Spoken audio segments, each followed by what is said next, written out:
That television should endeavour to educate and inform is jeered at nowadays, particularly on the right. The official philosophy is that we're all customers, and when we switch on we know exactly what we want. Hence there should be sport on one channel, pop on another, and though its eminently respectable proponents like Mr. Hurd don't actually like to say this, pornography on another. The analogy is with a greengrocer's, say, or a dry cleaner's. But even if we accept this scaled-down version of human aspiration, man as simply customer, the proper analogy, surely, is with a supermarket, where the customer comes across items he was not expecting to be interested in, didn't in fact come in to purchase, but which take his or her eye. A snatch of David Attenborough, say, when you'd switched on for Ross Abbott, a quick blast of Magritte when what you thought you were getting was Maigret. See this? This is called the Lovers. You don't exactly need three guesses to see what this pair had in common, do you? Blind date, right enough, eh? Of course, some people think this is symbolic, but no if you live round my way, boy. God, half a govan walks about with blankets to other heads, mostly when they're getting in and out of police motors, I admit.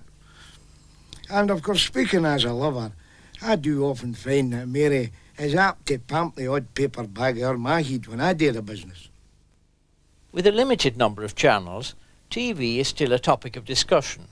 A play or a documentary talked about the morning after at work or wherever. But the more channels there are, the less this is going to be the case. Of course, if there's no such thing as society, then this is of no consequence.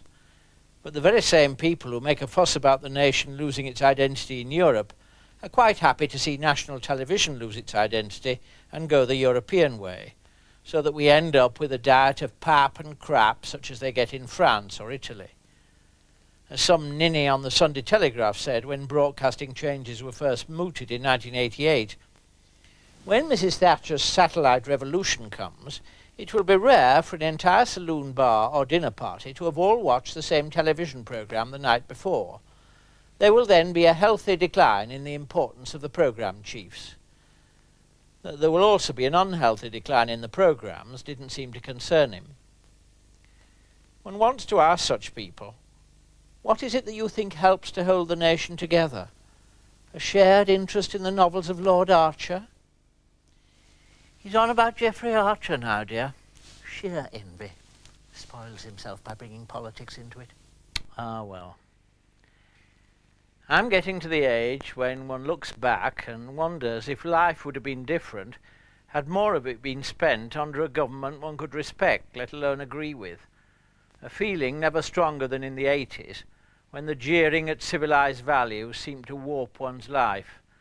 And before one could get started in a morning, the day's quota of brute government had to be shrugged off first. Piece by piece.